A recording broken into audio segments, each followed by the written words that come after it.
우리 기도합니다. 할렐루야. 주님, 오늘도 여호와의 은혜와 은총을 감사드리나이다. 주의 영광 앞에 있는 자녀들, 주님 오늘 이 시간 이 오후에도 주님 함께 하시고 또 머리를 조아리며 하나님 앞에 엎드려 부복할 수 있도록 주님 은혜 주셨사오니 우리로 인하여 이 시간에 하나님의 귀한 음성을 듣게 하시고 하나님의 귀한 뜻을 깨닫게 하시고 하나님의 귀한 임재를 느끼며 주의 영광을 향한 아름답고 귀한 마음의 결신, 그 심성에 아버지의 귀한 믿음에 우리가 내리는 이 한 시간이 될 수 있도록 주님 축복하여 주시옵소서. 주의 말씀 가운데 참다운 진리를 알게 하시고 참다운 인간의 의미와 인격을 알게 하시고 인간다운 그리고 인격다운 그리고 참다운 신앙의 아름다운 열매를 맺혀가는데 부족함이 없는 또 한 시간 그리고 또 한 걸음의 한 계단을 오르는 귀한 은혜의 시간이 되게 도와주옵소서. 주님 앞에 있는 사랑하는 귀한 자녀들 위해 주님 함께 하시고 저들의 말씀을 듣는 귀한 이 시간 위에 주님 함께 하셔서 저들의 귀가 열리며 눈이 열리며 마음의 빗장이 깨치며 주의 영광을 향한 아름답고 귀한 성장함이 있게 도와주옵시길 원하오니 참으로 보는 눈이 되게 하시며 듣는 귀가 되게 하시며 하나님의 진리와 생명을 담는 귀한 심령들이 될 수 있도록 주님 역사하시고 내를 도와야 주옵소서. 이 시간에도 우리 주님 함께 하시고 하나님 역사하시며 인도하시는 시간 될 줄로 믿고 우리 주님 앞에 모든 것을 내어 맡기고 예수 그리스도의 이름으로 감사와 기도드렸사옵나이다. 아멘.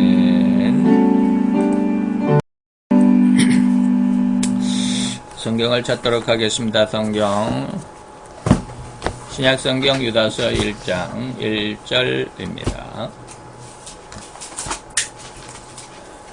신약성경 유다서 1장 1절 우리 같이 봉독하겠습니다. 예수 그리스도의 종이요 야고보의 형제인 유다는 부르심을 입은 자 곧 하나님 아버지 안에서 사랑을 얻고 예수 그리스도를 위하여 지키심을 입은 자들에게 편지하노라. 아멘. 자, 이제 우리가 지난 시간에 이어서 인간적인 관계 속에서의 정통적인 믿음, 정통적인 인간의 그 어떤 인격이라고도 말할 수 있는데 오늘 이 시간에는 우리가 신앙적인 시간이기 때문에 정통적인 신앙 그렇게 될 수 있죠. 또 그냥 세상 속에서라도 정통적인 인간의 인격의 모습이 어떠한 것인가로 생각을 하시면 좋을 것 같습니다. 그리고 이제 또 반복해 말씀드리자면 유다서는 정통과 이단이라고 하는 대제목이 있죠. 정통적인 신앙, 가장 올바른 인간의 인격이 무엇인가라고 하는 것이고 이단적인 신앙, 잘못된 인격이 무엇이고 잘못된 신앙이 무엇인가를 배우는 12번째 시간이면서 인간적인 관계 속에서는 우리가 두 번째 시간으로 갔습니다. 자, 그러면 이제 우리가 지난 시간까지는 발신자 예수 그리스도의 종이요 야고보의 형제인 유다라고 이렇게 발신자에 대해서 여러모로 우리가 생각해 보았습니다. 이제 오늘 이 시간에는 수신자에 대해서 말씀을 드릴 텐데 유다가 예수의 종이고 야고보의 형제인 유다가 이제 부르심을 입은 자들에게 편지를 한다. 수신자가 누구냐라고 하는 그런 내용들을 가지고 우리가 다시 한번 생각해 보는 시간을 갖습니다. 자, 수신자는 뭐냐면 예수 그리스도의 종이요 야고보의 형제인 유다는 이라고 하는 여기까지는 발신자죠.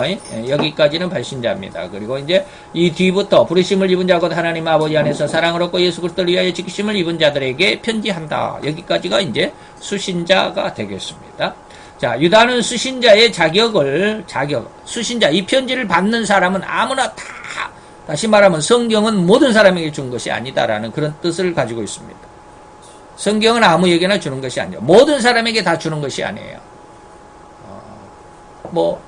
그게 무슨 말이야? 돈만 있으면 사지. 요즘에 한 3만 몇천 원. 성경 한 권이 그러죠. 3만 얼마, 3만 5천 원 정도만 주면 다 성경 가질 수 있지.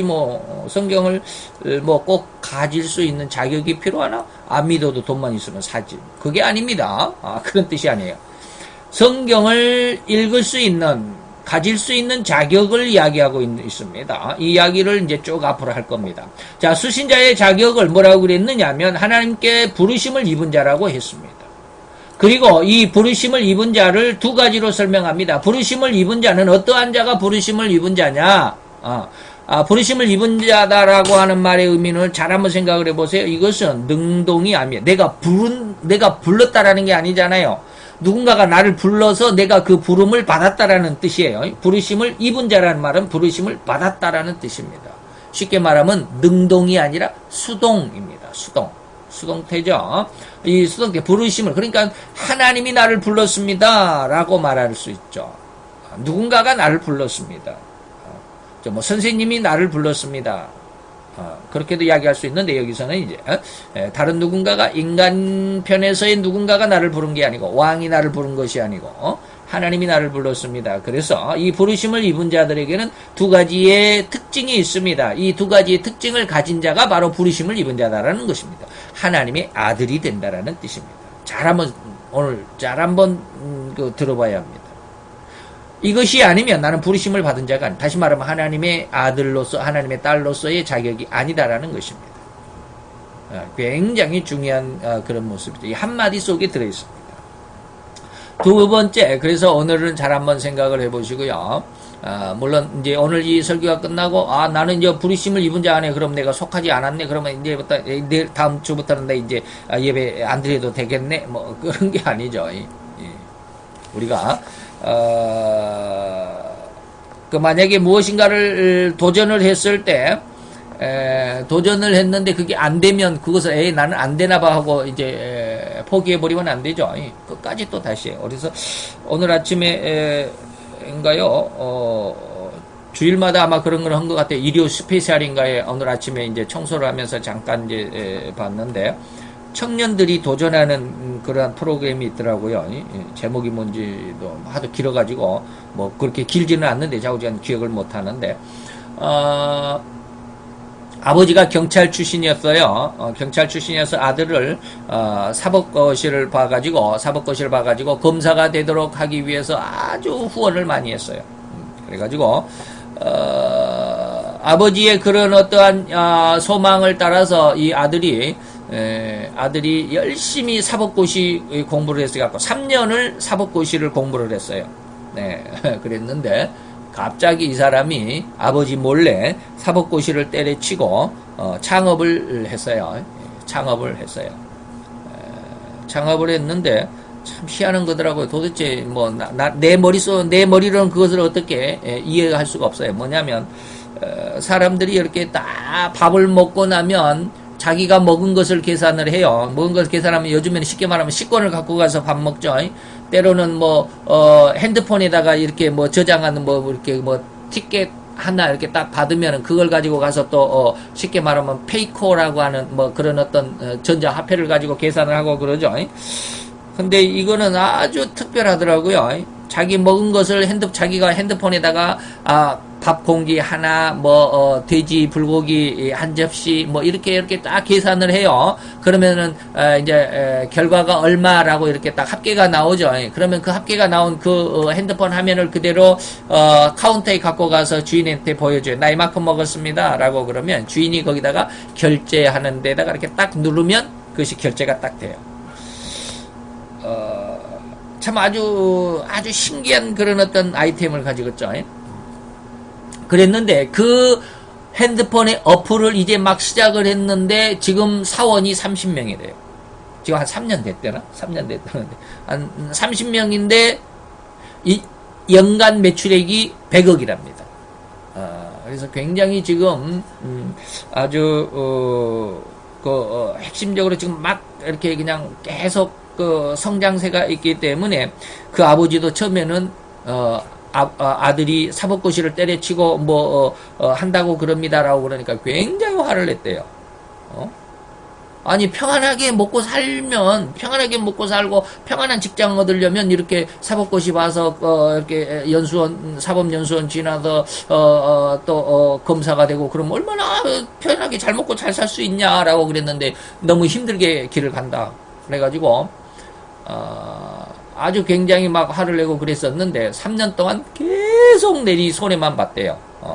그러니까는 이 사업 창업을 한 것을 그냥 막 뒤집어 엎고 또 다시 시작했다가 또 그냥 깨지고 이걸 4번인가를 그렇게 3년 동안 4번인가를 그렇게 깨졌대요. 그리고 나서 이제 4년째에는 이제 이렇게 성공을 해가지고 연매출 100억이 됐다고 그래가지고 이제서야 이제 엄마가 아들이 그 어렸을 때 그 편지 나는 학교 때 그러죠. 초등학교 때 나는 앞으로 꿈이 뭡니다. 뭐가 될 것입니다. 뭐 이런 거 써내는 거 있잖아요. 가정 환경 조사서 뭐 내 희망 뭐 조사서 뭐 이런 거에 보면 거기에 나는 세계에서 제일 가는 사업가가 되겠다라고 써놨던 모양이에요. 초등학교 때. 그래가지고 가장 존경하는 인물이 누구냐 그러니까 정주영 명예회장 같은 현대 정주영 명예회장 같은 사람이 되고 싶습니다. 그런 사업가가 되고 싶습니다. 그런 꿈을 가졌는데 그런 꿈을 가진 아들을 그냥 막 이 사법고시로 막 밀어넣었으니까 흥미가 있을 리가 없겠죠. 공부는 많이 했다고는 해요. 근데 사법시험을 한 번도 안 봤다고 그러더라고요.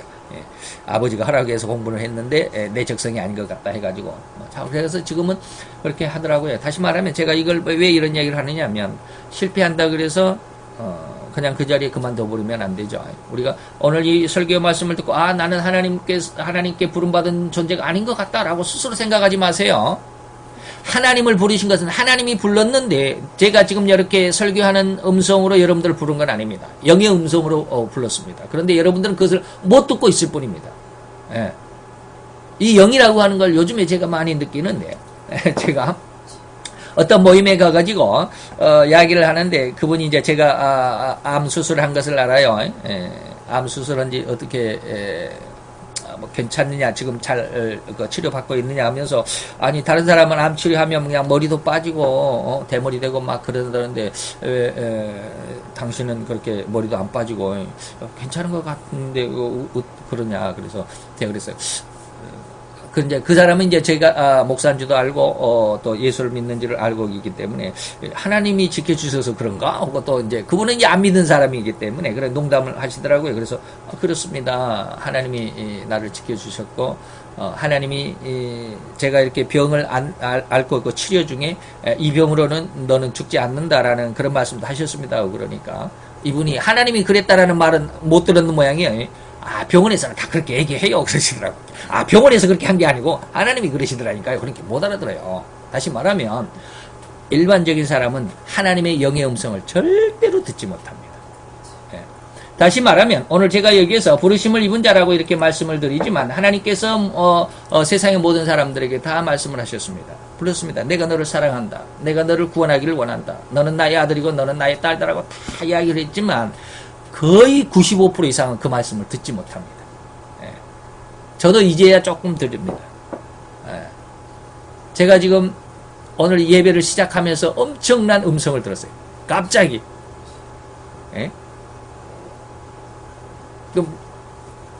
신기하죠? 그 마음에 확 와닿았어요. 그게 뭐냐면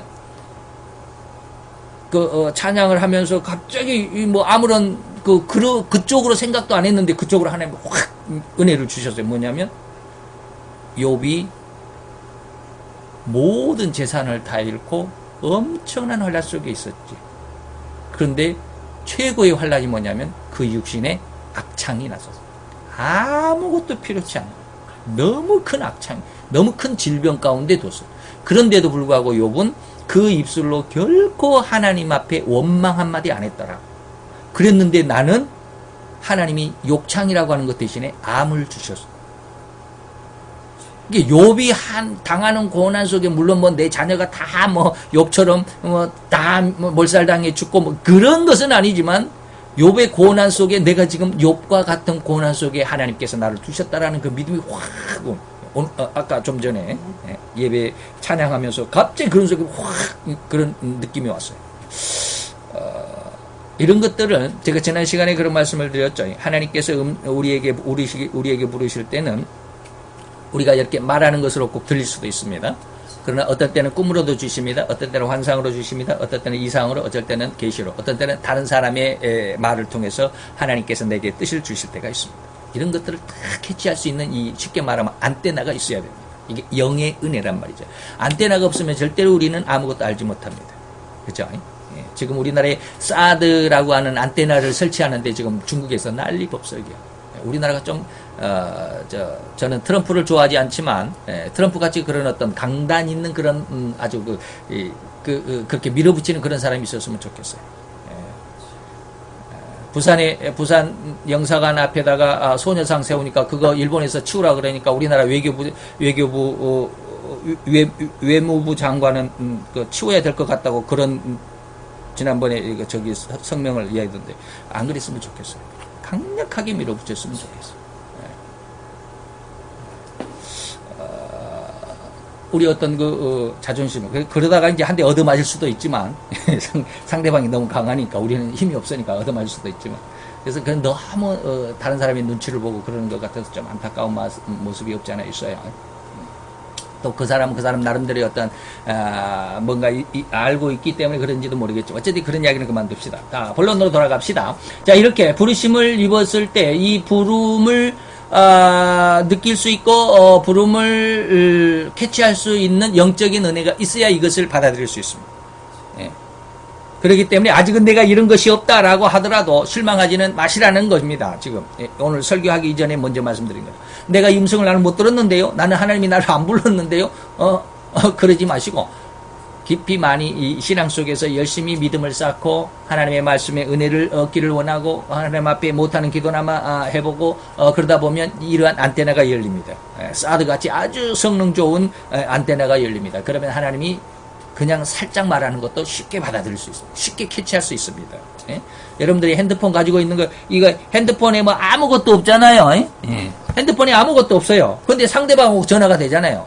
이것은 여기에서 상대방이 말하는 것을 전파로 상대방 핸드폰에서 쏴주면 내 핸드폰에서 그 전파를 받는 기능이 있기 때문에 전화가 가능한 거예요. 이게 뭐예요? 기능이 있다라는 거예요. 수신장치, 송신장치가 있어요. 예? 예. 그런 것처럼 우리가 하나님께서 무엇인가 신호를 보냈을 때 우리가 그것을 받을 수 있는 수신장치가 있어야 돼. 그게 영의 은혜입니다. 그런 은혜가 여러분들에게 많이 개발되기를 바랍니다. 이 영의 은혜는요, 여러분들이 신앙생활을 열심히 하고, 기도를 좀 더 열심히 하고, 성경 공부를 열심히 하면, 특별히 저는 성경 공부를 굉장히 강조하는 사람인데, 성경 외에는 하나님의 음성을 들을 수가 없습니다. 성경 공부를 많이 해야 합니다. 성경을 제쳐놓고 영의 음성을 듣는다? 저는 90% 이상은 잘못됐다고 생각을 합니다. 아주 옹고집적인 그런 모습이 없지 않아 있는데, 절대로 그렇습니다. 성경은 뭐요? 하나님의 말씀이기 때문에. 인간은 무엇 때문에 살아요? 하나님의 말씀으로 삽니다. 그 말씀 속에 제가 느낀 것이 굉장히 많아요. 그래서 이 부르심을 입은 자라고 했을 때 나는 하나님 앞에 나를 야 백목사야 하라고 이렇게 나는 안 불러줬는데 절대로 실망하지 마세요. 여러분들의 안테나를 자꾸 개발하다 보면 쉽게 들릴 수 있습니다. 그래서 여러 가지 하나님께서 여러 모양으로 우리를 부르시기 때문에 그때 그것을 잘 캐치할 수 있는 아주 성능 좋은 영적인 안테나를 잘 구비를 하실 수 있기를 바랍니다. 자, 첫째, 이 부르심을 입은 자의 자격이라고 지금 말씀을 드렸는데 첫째는 뭐냐면 하나님 아버지 안에서 뭘 얻었다? 사랑을 얻었다라고 하는 첫 번째 조건이고요. 둘째 조건은 뭐냐면 예수 그리스도를 위하여 뭐 했다? 지킴을 받았다라고 하는 거예요. 지키심을. 자, 하나님 아버지가 나를 사랑하셨고, 그리고 나는 예수를 위하여 하나님은 나를 지금 보호하시고 지켜주신다라는 겁니다. 나는 세상 속에서 내가 무슨 일을 할 때 하나님이 나를 위해서 나를 지키시는 것이 아니라, 하나님은 예수 때문에, 예수라고 하는 한 사람, 그리스도라고 하는 한 사람, 그 예수 때문에 나를 지켜주시는 거예요. 예수님이 영광을 나타내기 위해서는 하나님이 나를 잘 보존시켜야 된다는 거예요. 나를 잘 훈련시키시고 나를 통해서 하나님이 영광을 나타내도록 나를 잘 훈련시켜야 된다고 하는 거예요. 근데 이 훈련이 야고보서를 통해서 제가 요즘 무지 많은 것을 깨닫습니다. 훈련이라고 하는 것이 얼마나 중요한 줄 압니다. 그래서 오늘 방금 제가 말씀드렸듯이 오늘 예배하기 전에 찬송하면서 하나님께서 확 내게 은혜 주셨다는 게 바로 거기에서 제가 얻은 은혜거든요. 하나님이 우리가 어려운 시험을 만날 때 야고보서는 뭐라고 그래요? 기뻐해라. 두 번째는 뭐예요? 기도해라. 인내해라. 두 번째는 시험을 만날 때 기뻐해라. 그 시험을 만날 때 인내 참아라. 세 번째는 뭐예요? 기도해라. 그리고 네 번째는 믿어라. 그리고 뭐예요? 행하라. 자, 이런 모습 안에서 굉장히 은혜를 많이 받는데, 그래서 제가 이제 페이스북하고 제 카톡에다가 계속 조금씩 올려요. 많이 올리면 사람들이 안 읽어봐요. 그러니까 조금씩 토막 해가지고 쫙 올리는데 굉장한 은혜를 받아서 제 나름대로의 은혜입니다. 바로 그런 것이 뭐냐면 거기에서 하나님이 나를 지키신다라고 하는 그 은혜를 제가 지금 거기다가 계속 올리고 있는 것입니다. 다른 사람이 느낄지 어쩔지는 모르지만 하나님이 나를 그렇게 지키시고 있다는 것을 압니다. 자, 그래서 자 다시 한번 봅니다. 부르심을 입은 자는 사랑을 얻었습니다. 그리고 지키심을 입은 자라는 것입니다. 예. 자, 입은 자라고 하는 말은 뭐요? 입은 자다, 얻은 자라는 뜻인데 이것은 인간 편에서 되는 것이 아니라 하나님 편에서 불러주셨다. 나로 하여금 얻게 해주셨다. 그러니까 하나님이 나에게 줬다라는 겁니다. 그리고 내가 나 스스로를 지키고 내 스스로를 강하게 한 것이 하나님이 나를 지켜주셨다. 나는 하나님의 보호하심을 받았다라는 뜻입니다. 자, 즉 정통적 신자는 절대로 자기 스스로의 감정에 의한 신앙이 아닙니다. 자, 신앙에 대한 이야기를 제가 야고보서에서 쭉 이야기를 했는데 우리가 지난 시간에도 지금 이 수신자 1절을 아직 넘어가지도 않은 상황 속에서 지금 몇 강이 벌써 12번째 강의입니다. 이 안에 제가 지난 시간에 3시간을 통해서 인간의 심리, 인간의 심성, 인간의 심령이라고 하는 3시간을 할애를 해서 말씀을 드린 적이 있습니다. 그런 거예요. 그 속에서 인간의 심성, 감정 말이죠. 감정에 의한 신앙은 잘못될 가능성이 굉장히 많습니다만은 어쨌든지 정통적인 신자는 절대로 인간 스스로의 감정에 의한 신앙이 아닙니다. 네? 감정에 의한 신앙이 아니에요. 그래서 부르심을 입었으면 반드시 그에 상응한 현상이 또렷하게 나타납니다. 즉 성경 말씀을 적극 사랑하는 마음이 있든지 기도에 올인할 수 있는, 기도를 열심히 할 수 있는 그런 어떠한 그 마음에 불타는 기도의 열정이 있다든지, 기도로 그래서 승부를 걸 수 있는 그런 심성이 불리듯 하든지 말이죠. 이런 어떤 특징이 있습니다. 하나님이 나를 부르셨다라고 하는 강한 어떠한 그 부르심의 은혜를 얻으면 이런 두 가지 상황이 있습니다. 말씀과 기도입니다. 여기에서 주의할 것은 뭐냐면 기도의 상황인데 이때 정통적인 기도는 성경 말씀을 반드시 중심으로 합니다. 그래서 제가 방금 이야기했듯이 말씀을 저는 가장 강력하게 주장한다라고 말씀을 드렸습니다. 성경 말씀을 중심으로 기도가 이루어져야 합니다. 무조건 자. 그래서 잠언서 29장에는 뭐라고 그럽니까? 말씀을 율법에서 귀를 돌이키고 하는 기도는 내게 하나님께서 뭐라고 그래서 내게 뭐 했다? 가증하다. 율법을 듣지 않고 하는 기도는 내게 가증하다. 다시 말하면 하나님의 말씀의 은혜 가운데서 기도해야 된다는 겁니다. 하나님 성경 말씀을 읽다가 이 말씀 내게 마음에 딱 맞는다. 어쩐지 이 말씀은 나는 너무 좋다. 그러면 그 말씀 가지고 계속 기도를 하시기 바랍니다. 그래야 은혜를 얻을 수 있습니다. 제가 참 기도를 할 때 은혜된 것이 뭐였느냐면 주의 말씀을 보게 하옵소서. 내 눈으로 보게 하옵소서. 이게 아마 시편 111편인가 그런 말씀이 있어요. 주의 말씀을 보게 하옵소서. 내가 전심으로 지키리다라고 하는 다윗의 고백이 있습니다. 그 말씀이 저에게는 굉장히 은혜가 된 것이 아니라 그때 당시에 뭔지도 모르고 그냥 나도 하나님의 말씀, 다시 말하면 그 말씀을 본다라고 하는 것이 천국을 본다라는 그걸로 그때는 느꼈어요. 그러니까 전혀 엉뚱한 생각을 하고 그 말씀을 붙잡고 1년이 넘도록 기도를 했습니다. 매일 새벽같이 나갔고 그때 신학교 1학년 때인데 말씀이 무엇인지도 모르고 그냥 하나님 말씀을 보게 하옵소서. 내가 전심으로 지키며 준행하리이다. 이 말씀만 그냥 그렇게 되뇌면서 1년 이상 한 1년 반 정도를 기도했던 것 같아요. 그런데 하나님이 한 1년 반쯤 기도하다 보니까 본다고 하는 게 그게 아니야. 그렇게 느끼게 하신 거예요. 확 느끼게 깨닫게 하신 거예요. 본다고 하는 것이 천국을 보는 게 아니라 말씀을 깨닫는 거야. 말씀을 느끼고 말씀을 알고 말씀을 깨달아지고 말씀 속에 들어가는 거예요. 이런 쪽으로 그냥 확 말씀을 본다는 게 우리가 눈으로 이렇게 시계를 보고 텔레비를 보고 이렇게 컴퓨터를 보고 이런 게 보는 게 아니구나. 말씀을 깨닫는 것이 보는 것이구나. 그때 처음 하나님 앞에 은혜가 얻은 것입니다. 여러분들이 무엇인가 하나님 성경 말씀을 읽다가 무엇인가 하나가 기분이 내 마음에 맞다, 내 기분이 너무 좋다. 그러면 다시 말하면 돈이 많이 벌고 싶은 사람은 성경 읽다가 그렇게 부자가 된다는 말이 많이 나옵니다. 그러면 야 아브라함에게 그냥 한 해에 100배나 되는 결실을 주었다더라. 이 성경 말씀 이게 창세기 32장인가 어딘가 있어요. 그러면 그 아브라함이 이삭에게 그런 은혜가 있습니다. 100배나 그 소출을 얻어가지고 아비멜렉 그 상대방인 아비멜렉이 나와서 저 화해를 청하는 그런 그런 장면이 있습니다. 이런 말씀이 좀 은혜가 됐다 그러면 나는 그 부자가 돼야 되는데 그러면 이삭처럼 그렇게 100배나 되는 결실을 주시는 그런 은혜가 있다면 그 말씀을 쫙 기도해 보세요. 한 1년 이상만 기도하면 반드시 응답이 있습니다. 그래서 성경 말씀이 중심이 되는 기도가 되어야 합니다. 그래서 그렇지 않고 성경 말씀이 아니고 자기 욕망을 채우려고 나는 무조건 내가 우리 교회에서 제일 11조를 많이 해야 돼. 내가 제일 큰 부자가 돼야 돼. 그렇게 욕망만을 가지고서는 안 됩니다. 욕망을 채우고 욕망을 얻기 위한 그런 기도는 주의해야 할 필요가 있다라고 하는 것입니다. 다시 말하면 정통 신앙을 가지게 된 자들이 어떠한 신자들입니까? 하나님 편에서 불러주셨고 하나님께서 주셔서 얻었고 하나님께서 지켜주셨다라는 말씀인데 이러한 자들이 바로 정통신앙을 가진 자들입니다. 이는 이들만이 진리를 하나님의 성경을 받아 이러한 하나님의 부르심을 입은 자들만이 이 성경 말씀을 이해할 수 있습니다. 그러니까 부르심을 받지 않는 자들은 성경 말씀을 줘도 안 됩니다.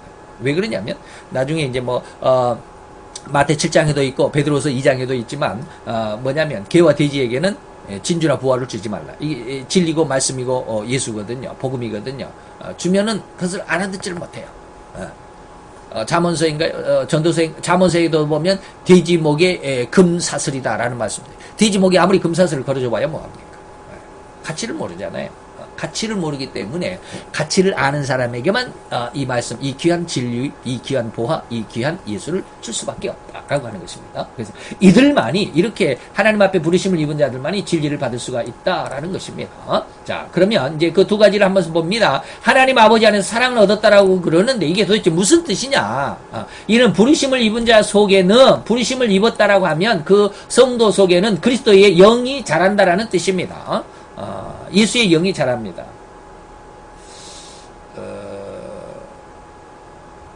이것을 어떻게 이야기할까? 믿어졌다 이 말입니다. 예수의 십자가를 믿게 됐다라는 뜻입니다. 그런데 믿어졌다라고 하는 그 순간으로 끝나는 것이 아니라 그 영이 그 믿어졌다라고 하는 예수의 십자가에 믿는 그 믿음이 점점 자라간다라는 뜻입니다. 자란다라는 뜻이에요. 신앙은 절대로 자랍니다. 생명이 있는 그 씨앗은 반드시 자라게 되어 있습니다. 그죠? 죽어있는 씨앗은 자라지 않지만 살아있는 씨앗은 반드시 자랍니다. 그래서 하나님은 전부가 사랑이신데요. 그 중에 특별하신 사랑은 어떠한 사랑이냐면 예수를 세상에 보내셨다라는 거예요. 예수를 세상에 보내서 나를 위하여 죽었다. 나하고 예수하고 상관이 없는데요. 나는 예수를 안 믿으니까 나는 예수하고 상관없어요 라고 말을 하더라도 예수님이 세상에 오신 것은 온 인류를 위해서 오신 것입니다. 그렇기 때문에 아무리 예수를 반대하고 예수를 거역하고 예수를 욕하는 사람이라 할지라도 예수님은 그를 위해서 오셨습니다. 그 사람이 받든 안 받든 상관없습니다. 예수님은 그 사람을 위해서 왔습니다. 온 인류를 위해서 왔습니다. 이것이 하나님의 사랑이다라는 것입니다. 그래서 요한은 하나님이 세상을 이처럼 사랑해서 독생자 예수를 주셨으니 이는 왜 예수를 주었느냐? 예수를 믿는 자마다 멸망이 아닌 영생을 얻게 하려고 하신 것이다 라고 요한복음 3장 6절에 말씀하셨습니다. 그러므로 하나님의 사랑하심을 얻은, 다시 말하면 부르심을 입은 자는 그 속에 그리스도의 영이 있다. 예수의 십자가가 이해가 전폭적으로 이해가 안 되더라도 상관없습니다. 오늘 이 말씀을 듣는 사람은 다 하나님 앞에 부르심 받았다라고 자부해도 괜찮아요. 100% 틀리지 않습니다. 100%입니다. 자, 바울은 그리스도의 영이 없는 사람은 그리스도의 사람이 아니라고도 로마서 8장에 말씀했습니다. 그리고 로마서 5장에서는 뭐라고 그랬느냐면 우리가 아직 죄인 되었을 때, 우리가 아직 하나님을 알지 못하고 하나님을 거역하고 아무리 하나님을 믿으라 예수를 믿으라고 해도 그냥 안 믿고 반대하고 너나 예수를 믿으라 그러고 나는 예수와 전혀 상관이 없고 2000년 전에 죽은 이스라엘의 예수와 나하고 이거 오늘날 2억 마리 떨어진 이 대한민국에 나하고 무슨 상관이야 라고 이렇게 말하는 그 상황이 뭐요? 죄인의 상황이에요. 하나님을 전혀 거부한 그 죄인된 그때에 그런 상황 속에서 그리스도께서 우리를 위하여 십자가에 죽었다. 내가 예수를 그렇게 반대하는 그때 그 상황 속에서 예수는 나를 위해서 죽었다라. 이것은 왜 그렇게 했느냐? 이것은 바로 하나님께서 우리를 사랑했다라고 하는 그 사랑의 무엇이었다? 확증이었다. 그 다음에 두 번째로 하나님의 사랑이 바로 이런 것이다라고 하는 것입니다. 그래서 온 인류를 위해서 예수님이 세상에 오셨고 온 인류를 위해서 예수님이 십자가에 죽었다. 그 한 가지 예수님이 십자가에 죽었다라는 그 한 가지 사실만으로도 나는 하나님 앞에 부르심을 받은 자야. 이해가 됩니까? 세상에 하나님께 부르심을 받지 않는 자는 한 사람도 없습니다. 오늘 제 이 설교를 듣는 모든 사람들이 다 부르심을 입었다라고 자신할 수 있습니다. 이게 하나님의 사랑이요. 이게 로마서 5장 8절이고 요한복음 3장 16절입니다. 그 다음에 두 번째입니다. 예수 그리스도를 위하여 지켰다라고 하는데 이는 하나님이 지켜주시는 모든 보호하심 안에서 오직 유일하게 누구만을 위해서 예수 그리스도만을 위해서 사는 사람이 되게 했다라는 겁니다. 나를 위해서 내 가족을 위해서 살도록 하신 것이 아닙니다. 하나님께서 오늘 제게 이러한 암을 주셨지만 이 암에서 암을 잘 수술할 수 있고 지금 아무렇지도 않게 그냥 평상시 모든 사람하고 똑같이 다 행동을 하지만 좀 불편함이 있죠. 아직은 장로를 차고 있기 때문에 불편함은 있지만 그러나 여전히 똑같은 삶으로 살도록 하신 것은 뭐였냐? 예수를 위해서 살도록. 내가 너에게 이렇게 건강을 다시 주는 것은 네 가정을 잘 돌보라고 내가 줄 게 아니야. 이런 뜻입니다. 무슨 이야기인지 아십니까?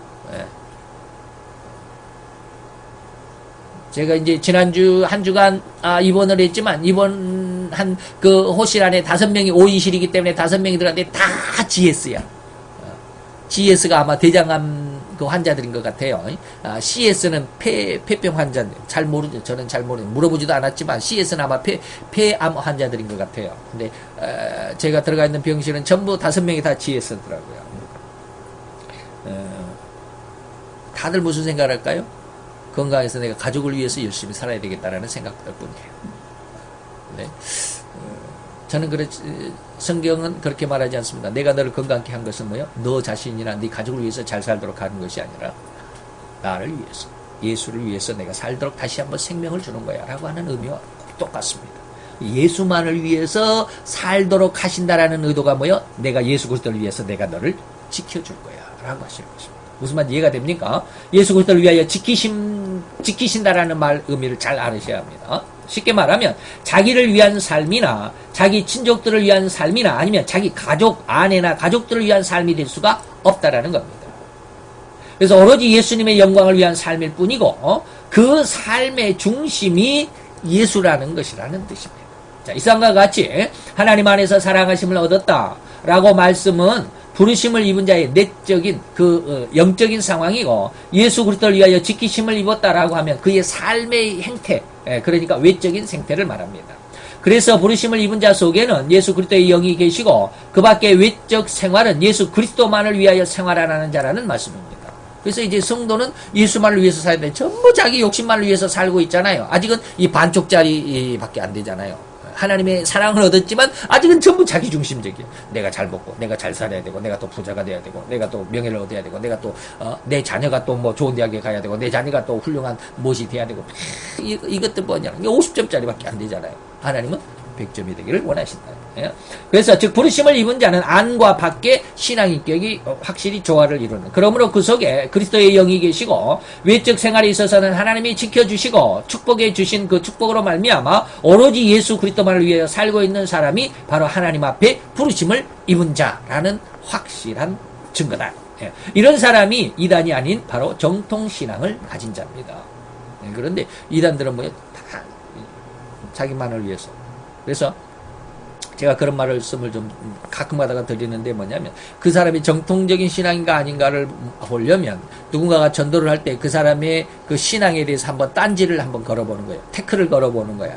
그러면 막 화를 내고 그냥 이게 그냥 감정이 폭발시키는 사람들이 있습니다. 그러면 그 사람은 가짜입니다. 물론 저도 그냥 막 화를 낼 때도 있지만 화를 낸다고 해서 그러면 다 가짜냐. 제가 좀 구별해야 될 필요 있지만 그러나 무턱대고 막 화를 낸 사람이 있습니다. 여러분들 신천지하고 한번 맞닥뜨려 본 적이 있는지 모르겠어요. 길거리에서 어떤 분이 막 신천지 신문 넣어주고 있길래 이런 거 하지 말라고 제가 그랬어요. 그랬더니 얼마나 화를 내는지. 폭력적으로 폭언하고 폭력적인 모습으로 나오는 그런 신앙은 절대로 진짜가 아닙니다. 예전에 유병헌이라고 하는 사람, 세월호 침몰했을 때 그 회장, 유병헌 회장이 도망다니다가 죽어갖고 백골로 뭐 발견됐다 했을 때 어디, 그들의 본거지가 저 어디 있었죠? 안성인가? 어디가? 저 과천인가? 과천인가 어디 있었는데, 거기에, 그 사람들 보세요. 폭력적인 모습으로 막 대들고, 카메라 들어오면 그냥 막 밀치고 그냥 막 그러잖아요. 그래서는 안 됩니다. 그 정통이 아니죠. 혈기로 나타나는 것. 폭력과 폭언으로 나타나는 것은 절대로 정통적인 신앙이 아닙니다. 특히 이 사랑을 얻는 자는 아버지 안에서 이 말입니다. 아버지 안에서 얻는다고 했습니다. 다시 말하면 아버지 안에서라는 말은 아버지의 뜻 안에서 이 말이에요. 이것을 뭐라고 그럽니까? 예정이라는 말로 표현합니다. 하나님이 나를 아들로 삼으셨구나. 하나님이 나를 아들로 알고 계시는구나 라고 하는 것입니다. 이걸 예정예지라고 그러는데 예정 안에 있습니다. 하나님의 계획 안에 내가 들어있다라는 겁니다. 자, 번항에 있어서 매우 주의할 한 가지는 수신자를 모든 사람에게, 제가 처음에 그렇게 강력하게 얘기했습니다. 모든 사람에게 하지 않았다 그랬습니다. 하지 않았습니다. 그리고 부르심을 입은 자에게라고만 제한했다라고 그랬습니다. 여기에 중요한 내용이 있습니다. 왜? 영혼이 있는 사람의 글이 혼은 뭡니까? 짐승은 영이 없습니다. 짐승은 영이 없고 살아있는 혼만 있어. 그렇게 돌아다닐 수도 있고 짖을 수도 있고 서로 교감할 수도 있습니다. 그러나 영이 없습니다. 영이 없기 때문에 뭘 못해요? 하나님과 교제를 못합니다. 그러나 인간은 혼도 있지만 영이 있습니다. 그러니까 영이 없는 사람은 그냥 혼으로 살아가는, 그냥 세상에 말하는 인간은 동물이다라고, 사회적인 동물이다라고 말하는 그 철학적인 말과 똑같습니다. 그냥 인간은 동물에 불과합니다. 그러나 영이 있는 사람은 동물이라고 말하지 않습니다. 영이 있는 사람은 영적인 사람들입니다. 성도입니다. 그는 하나님과 교제가 가능하다는 뜻입니다. 그래서 자, 영혼이 있는 사람과 혼만 있는 사람과는 다릅니다. 그래서 영혼이 있는 사람의 글이 혼만 있는 짐승에게는 이해가 될 수가 없죠. 우리가 백날 이 성경을 가지고 아무리 믿음이 없는 사람도 제가 하루에 계속 이렇게 뭐 한 일주일만 이야기하면 거의 대부분 인정을 합니다. 아, 그렇습니까? 믿음으로 돌아올 수 있습니다. 자신합니다. 일주일만 계속 한 2시간씩만, 하루에 2시간씩만 일주일만 제가 성경을 가르치면 아무리 불신자라도 복음으로 들어올 수 있습니다. 근데 그런 시간이 안 되니까 지금 못하고 있는데, 왜 그런 걸 안 느냐면 제가 대신방 하면서 그런 걸 많이 깨달았습니다. 대신방 할 때 신방을 받은 사람은 1년에 딱 한 번뿐이잖아요. 그 사람은 신방 받는 사람. 근데 신방 대원들은 계속 저를 쫓아다니잖아요. 에? 하루에 보통 5집 정도 합니다. 4집에서 5집 정도 합니다. 쭉 합니다. 그러면 이틀, 3일, 일주일 정도를 하잖아요. 계속 따라다니면 하루에 5편의 설교를 듣잖아요. 각 집마다 다 다른 설교를 하기 때문에 5편의 설교를 일주일 동안, 5일 동안 듣잖아요. 5, 25, 25편의 설교를 일주일 동안 듣잖아요. 그 사람 완전히 변합니다. 제가 그런 걸 많이 몇 번 느꼈습니다. 제 신방대원으로 따라온 사람은 반드시 은혜를 받습니다. 왜? 집중적으로 설교를 듣잖아요. 집중적으로 성경을 듣잖아요. 집중이라고 하는 게 굉장히 중요합니다. 일주일에 한번 대예배 때 왔다가 또 일주일 동안 놀다가 또 일주일 만에 왔다가 굉장히 느립니다. 그런 사람들은 굉장히 신앙 성장이 느립니다. 그래서 매일 새벽 기도를 하는 사람이 신앙이 빨리 성장합니다. 계속 말씀을 듣기 때문에, 계속 기도를 하기 때문에 그렇습니다. 그래서 영혼이 있는 사람의 글을 혼만 있는 짐승에게는 이해가 될 수 없음과 같이 속에 그리스도의 영이 없는 사람들은 예수 그리스도만을 위하여 생활하지 못합니다. 그래서 하나님의 사랑을 얻었지만 속에 아직 그리스도의 영이 없으면 자기 중심적인 생활을 합니다. 내가 잘 먹고 내가 잘 살아. 내가 있어야 교회가 있지. 내가 있어야 목사가 있지. 그런 식입니다. 그러나 진짜 은혜를 받은 사람은 내가 있어야 교회가 있는 게 아니라 교회가 있어서 내가 있는 거예요. 하나님이 있어서 내가 있는 거예요. 그래서 하나님을 위해서 사는 거예요. 그래서 예수를 위하여 지키심을 입은 자가 바로 그런 뜻입니다. 이러한 신자, 그렇게 생활하지 못하는, 예수를 위해서 살지 못하는 이러한 신자 혹은 교역자라, 이런 못한 사람은 신자 혹은 교역자라 할지라도 하나님의 영감으로 된 하나님의 말씀이 이해될 수가 없습니다. 그냥 학문적으로는 이해할 수가 있겠죠. 영적으로는 알아들을 수 없습니다. 어떤 이들이 수신자에 대해서 이같이 세 가지로 설명했습니다. 어떤 사람들은 하나님의 부르심을 입은 자라고도 했고, 사랑을 얻은 자라고 했고, 지키심을 입은 자라고 세 가지로 이야기한 사람이 있는데 그 사람은 조금 아직은 좀 이해하는데 좀 미숙했다라는 그런 말을 지금 하는 겁니다. 어떤 이들은 수신자에 대해서 세 가지로 이렇게 설명을 하는데 그게 아니라 다시 말해서 하나님이 불러주시고 사랑을 얻게 하시고 지켜주심을 입은 자라고 하는 말씀으로 이렇게 해석을 하는데 그러나 그것은 본문의 부르심을 입은 자, 곧이라는 말을 아직은 이해를 못하고 있다. 부르심을 입은 자는 어떠한 뜻이냐? 하나님의 사랑을 얻은 자다, 지키심을 입은 자라는 뜻입니다. 그러니까 부르심을 입은 자는 두 가지다라는 그런 뜻으로 지금 얘기가 밑에까지 설명이 되어 있습니다. 이 곧이라는 말 아래에 기록된 말씀이 부르심을 입은 자에 대한 설명인 것을 잘 이해를 하시기 바랍니다. 그래서 부르심을 입은 자라는 것은 하나님 아버지 안에서 사랑을 얻은 자고, 두 번째는 예수 그리스도를 위하여 지키심을 입은 자들이다 라고 말하는 것이죠. 기독교 안에서 이 부르심을 입은 자에 대한 문제는 아주 중요합니다. 내가 하나님 앞에 부르심을 받았느냐 못 받았느냐 굉장히 중요하죠. 왜? 그건 하나님이 아까는 그 부르심을 입었다라는 것은 예정이라는 말씀을 드렸습니다. 내가 하나님의 예정 안에 들었느냐, 다시 말하면 이것이 구원과 직결되기 때문에 그렇습니다. 굉장히 의문이 되잖아요. 처음에 제가 아무 말도 안 하고 부르심을 입은 자라고 했을 때 굉장히 말을 많이 했어요. 서론적으로 많이 말씀을 했습니다. 그러다 보면 그 서론을 듣고 있다 보면 헷갈리기 시작해요. 야, 나는 지금 그럼 부르심을 입은 자야, 만자야? 그걸 지금 말씀을 드리는 겁니다. 자, 하나님의 예정 안에 들어서 택하심을 입어 부르심을 입은 자인지 아닌지에 대한 문제가 굉장히 심각하기 때문에 그렇죠. 그래서 유명하다는 지도자를 찾아다니면서 자기가 예정된 택정된 여부를 애타게 묻냐. 하나님, 정말 하나님은 나를 부르셨을까요? 나는 구원받았을까요? 이걸 물어보는 사람도 굉장히 많아요. 그렇죠? 그래서 이단들이 생깁니다. 자, 부르심을 입고 못 입은 것은 뭐야? 구원과 멸망으로 직결되기 때문이죠. 이단자들은 바로 이러한 사실, 이러한 인간의 연약한 마음을 악용을 한단 말입니다. 그래서 자기와 자기 교회에 오는 자만이 다 택하신 자고, 다른 사람들은, 다른 교회에 속한 자들은 모두가 택함 받지 못했다라고 공갈과 위협으로 유혹합니다. 이게 이단들입니다. 자기들 교단만이 구원이 있다라고 그렇게 강력하게 주장해서 절대로 빠져나가지 못하게 합니다.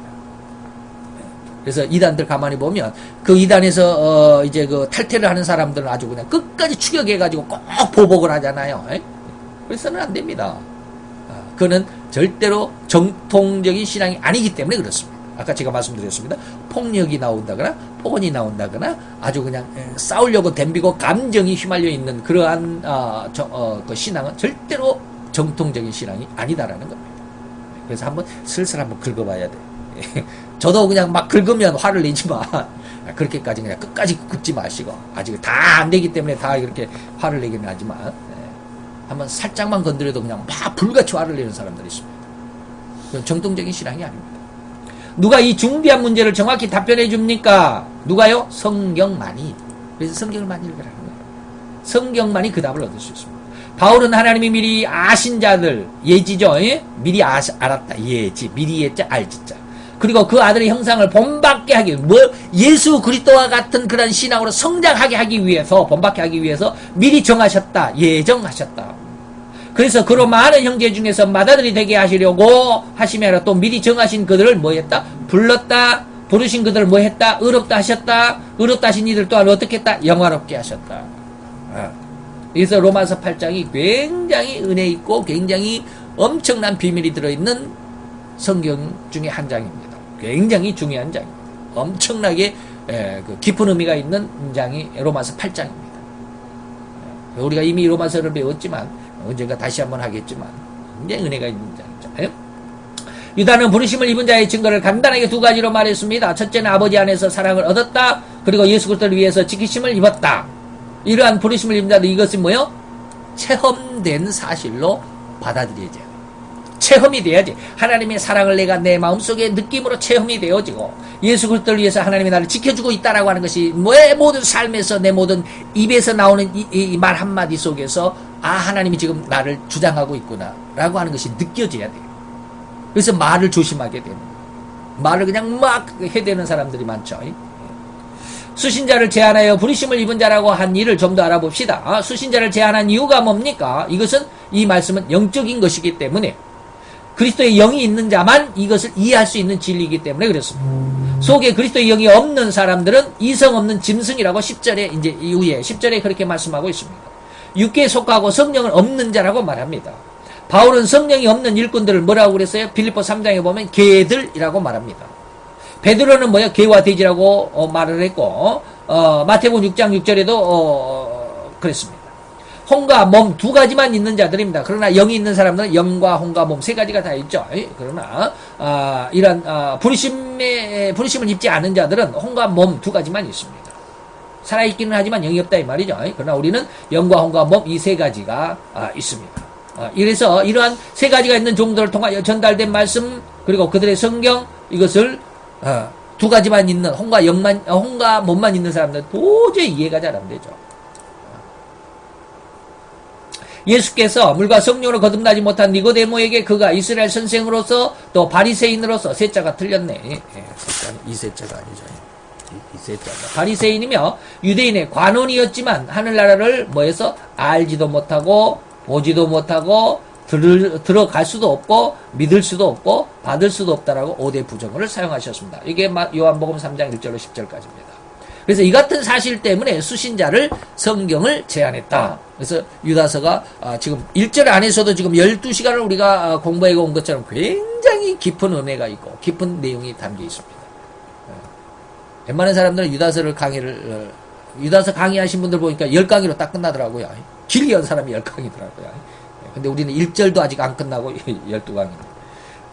오래 해서 정확하다, 정통이다라고 말하는 게 아니고 그만큼 의미가 깊은 것을 좀 캐내보자라고 하는 것입니다. 부르심을 입은 자들은 하나님의 말씀을 목마른 사슴이 시냇물을 사모하듯이 사모하는 자들입니다.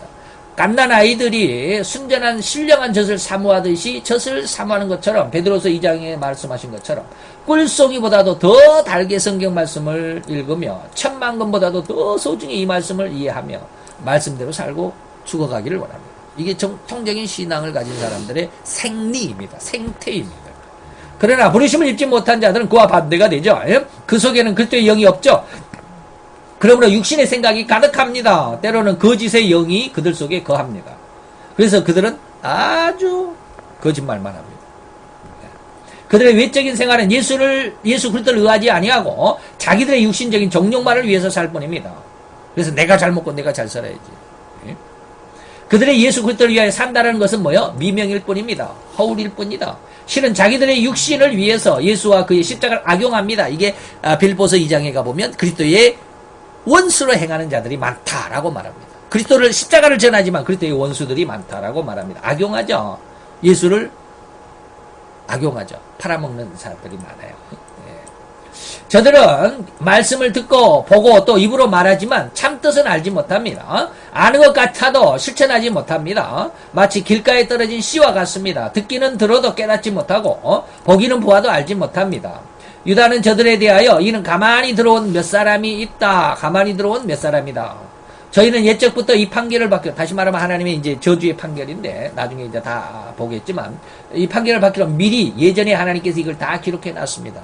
이 미리 기록됐다라는 말을 이제 14절에 가서 4절에 가서 그 말씀을 할 때 잘 들으시기 바랍니다. 경건치 아니하여 우리 하나님의 은혜를 뭐했다? 새교꼬리로 바꿨다. 홀로 하나이신 주제를 뭐했다? 부인했다. 그리고 예수 그리스도를 뭐했다? 부인했다라고 하는 자들. 특히 이 사람들은 뭐 하는 사람들이요? 나중에 19절에 가보면 이 사람들의 생태가 나오는데 그 중에 하나가 당을 짓는 자예요. 무리를 만들어요. 세력을 만듭니다. 그리고 육에 속합니다. 영에 속하지 않죠? 그래서 성령은 없는 자들입니다. 저들은 죽은 찬송을 합니다. 찬송을 아무리 그냥 빠르게 그냥 막 이 땀나게 찬송을 해도 그 속에 생명이 없는 찬송들이 많습니다. 그냥 입술로만 하는 찬송. 저 여러분들 혹시 졸릴 때 찬송을 해보셨는지 몰라요. 그냥 입술만 따닥따닥하고 정신은 졸고 있는 이런 찬송들입니다. 기도를 해도 죽은 기도하죠. 죽은 기도라는 것은 뭐예요? 하나님이 연락할 수 없는 기도입니다. 여러분들 유튜브에 보면 그 사단의 제사장이었던 사람이 회개하고 돌아와가지고 그가 예전에 했던 사단의 제사장으로서의 일을 했던 상황을 간증을 하는 것을 들어보셨습니까? 그분의 이름도 제가 이제 오래돼 갖고 잊어버렸는데 미국에서 있었는데 미국에서 그 동부 서부 이렇게 나누어진 곳에서 한쪽을 담당했던 엄청나게 권세가 있는 그런 사단의 부하, 사단과 직접 대화할 수 있었던 그런 사람이라고 그래요. 사단과 직접 대화하는 사람이 몇 사람 안 된답니다. 그런 권세가 있는 사람인데 그 사람 이야기를 들어보면 그리스도인들이 기도하는데 세 가지가 있다고 그러죠. 어떤 사람은 기도가 올라가기도 전에 흐물흐물 뚝 떨어지는 사람이 있고, 어떤 사람은 쭉 올라가다가 저 위에서 딱 부딪혔고 또 떨어지는 사람이 있고, 어떤 사람은 그 부딪히는 벽을 뚫고 올라가는 사람이 있고 그렇다고 그래요. 성도들의 기도가 그렇습니다. 죽은 기도는 뭐요? 예수의 피가 없었다라는 뜻이 아니라, 예수의 이름이 없었다라는 뜻이 아니라 하나님의 말씀에 의하지 않았다. 아까 제가 그랬죠. 잠언서 29장 7절인가요? 27장 9절인가? 그런데 하나님의 율법에서 귀를 돌이키고 하는 기도는 내게 가증하다. 전부 다 자기 욕심. 하나님 이번에 뭘 해야 되는데 이걸 꼭 이루어 주십시오. 우리 뭐 사업을 잘 우리 아들이 어떻고 우리 딸이 어떻고 뭐 이런. 물론 그거 그거 기도해도 해서 안 된다는 뜻은 아닙니다. 처음에 신앙 때는 그걸 기도를 해야 합니다. 근데 그게 하나님 앞에 아주 올바른 기도가 아님에도 불구하고 하나님 그걸 응답을 하십니다. 하나님 이번에 우리 아들 뭐 대학을 가야 되는데 꼭 좋은 성적 내게 해주십시오. 기도 들어주십니다. 왜 들어주실까요? 하나님이 살아계시다라는 것을 네가 느껴라는 거예요. 내가 읽어서 너희 기도를 들었다라고 하는 건 네가 느껴라는 겁니다. 그리고 내가 살아있으니까, 내가 모든 것을 주장하고 있으니까, 내 모든 것을 주관하는 여호와니까 네가 나를 믿으라는 거예요. 세상에 축복을 믿으라는 게 아니고 나를 믿으라는 그런 어떤 과정이다라고 하는 말씀을 제가 많이 드렸습니다. 그래서 영적인 모습에서 보면 그런 것은 이방인의 기도라고 말할 수 있습니다. 그런데 이방인의 기도도 하나님이 들어 응답하십니다. 절대로 그렇습니다. 아직 신앙이 약할 때는 육신적인 기도를 많이 해야 합니다. 육신적인 구하는 기도를 많이 해야 합니다. 그것도 기도의 힘이 되고 기도의 훈련이 되기 때문에 그렇습니다. 훈련의 과정이에요. 자, 곧 자기도 알지 못하는 찬송과 기도를 열심히 하지만 자기들 생활과 아무런 상관이 없습니다. 기도해놓고 돌아가면 잊어버린다. 처음에는 저도 예전에는 그랬어요. 처음에 초신자 때는 기도해놓고 내가 뭘 기도했는지 전혀 기억도 없습니다. 기도해놓고 완전히 잊어버린다는 뜻입니다. 그 다음에 기도하면 또 다른 기도를 합니다. 똑같은 기도는 똑같은 내용이 똑같은 A라는 기도를 하는데 전혀 새롭게 기도하는 거예요. 내가 옛날에 기도했다라는 건 의식이 전혀 없습니다. 또 기도하는 거예요. 근데 요즘에는 그렇지 않습니다. 기도했는데 하나님, 기도했는데 오늘은 이렇게 기도합니다. 그래요. 우리는 우리 속에 그리스도의 영이 계시는가 아니면 육신의 생각이 가득한가를 살펴보고 또 우리를 예수 그리스도를 위하여 우리는 예수 그리스도를 위해서 사는가 아니면 내가 육신의 정력을 위해서 사는가라고 하는 것을 반성해 보아야 할 때가 된 것이 아니냐 이 말이죠. 곧 복음을 전하고 복음을 위하여 산다고 하는 자들이 복음을 전할 때 자기와 입장이 다른 사람들을 만났을 때 제가 이제 아까 뭐 폭력이다 폭언적으로 한다는데 그 이야기를 하는 겁니다. 입장이 다르고 주장하는 바가 다르기 때문에 이를 강력하게 자기 주장을 내세우기 위하여 하는 언행이 참으로 폭력, 폭언 이것으로 일삼을 뿐이죠. 그런데 또한 알게 모르게 이성적인 어떤 죄에 깊이 관여되어 있는 것을 발견할 수도 있습니다. 이러한 비진리적인 말과 행동으로 인한 열매들을 보게 된다면 곧바로 저들의 신앙을 의심해 볼 필요가 있습니다. 절대로 주의하시기 바랍니다. 주의해야만 여러분들의 영혼을 구하는 기회를 얻는 것이라고 감히 말씀드릴 수 있습니다.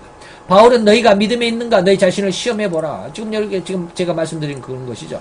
너희 자신을 확증해라. 그리스도께서 너희 가운데 계신 줄을 너희가 스스로 알지 못하느냐? 그렇지 않으면 너희가 버린 자. 내 속에 그리스도의 영이 있다는 것을 확신하지 못하면 너는 버린 자야. 너는 지옥에 가는 자야 라고 말하는 아주 강력한 말이죠. 근데 제가 아까 서두에 말씀드렸습니다. 이 설교를 듣는다면 여러분들은 예수 그리스도 하나님 아버지의 사랑을 얻은 것이다라고 확증할 수 있다. 이건 하나님이 주신 약속입니다. 제가 여러분들에게 드리는 말이 아니라 하나님이 주신 약속입니다. 왜? 하나님은 온 인류를 위해서 예수를 주셨기 때문에. 제가 이걸 이렇게 이야기할 수 있는 것은 하나님의 그 의미를 알고 있기 때문에 그렇습니다. 제 말이 진리가 아니라 하나님이 예수를 주신 뜻을 알고 있기 때문에 제가 드리는 말씀이다라는 것입니다. 오늘날 사이비 기독교가 성행해서 여러 모양의 거짓 선지자들이 많이 일어나고 있습니다. 믿음에서 떠난 학자들의 학설 그리고 성령이 아닌 미혹받는 영을 받아서 어떠한 능력과 기사를 보이는 신비가들 굉장히 많습니다. 저는 그걸 다 분별하지 못하지만 굉장히 안쓰럽게 보이는 사람들도 있습니다. 그래서 저는 이제 뭐 영적인 상황 천사와 악령을 이렇게 눈으로 볼 수 있는 그런 영화는 아니지만 어느 정도는 감이 옵니다.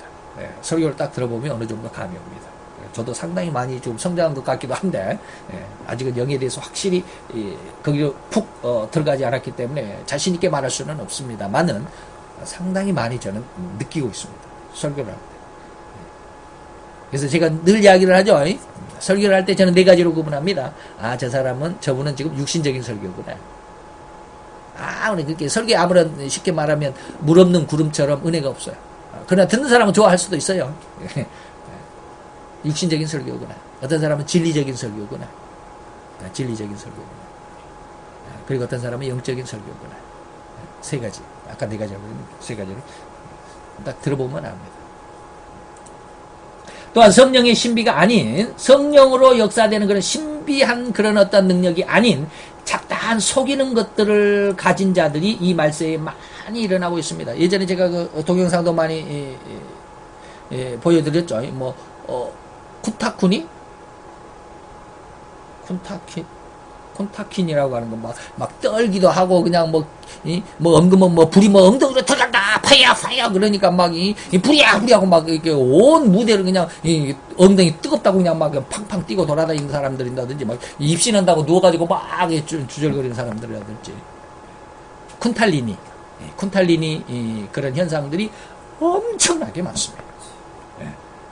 그게 정말 은혜라고 생각을 하잖아요. 왜 한번 마음이 시원하잖아요. 그런 데 갔다 오면. 여기 마음속에 답답했던 뭐 감정들이 해소가 되는 거예요. 감정. 은혜가 오는 하나님의 진리의 말씀의 은혜가 아니라 감정들 해소가 되는 거예요. 그래서 제가 간증은 참고하라고 그러지 간증을 잘 좋아하지는 않습니다. 왜? 간증은 절대로 구원 얻을 수가 없습니다. 그런데 뭐가 있어요? 설교, 하나님의 말씀만이 구원을 줍니다. 그래서 간증도 좋기는 하죠. 일시적으로 우리의 마음을 새롭게 하고 다잡을 수 있는 그런 어떤 동기부여가 되는 좋은 것이기도 합니다. 잘못된 간증들이 참 많습니다. 그들이 현대 교계를 설함케 하고 다닙니다. 그래서 마지막 때 내가 예수의 이름으로 선지자 노릇을 했습니다. 많은 기적을 나타냈습니다. 능력을 나타냈습니다. 귀신을 쫓아냈습니다. 병들을 일으켰잖아요. 예수님 나 잘했죠. 이게 마태 7장 22절입니다. 23절은 뭐예요? 나는 몰라. 이게 뭐예요? 현대 교계의 이런 모습들이에요.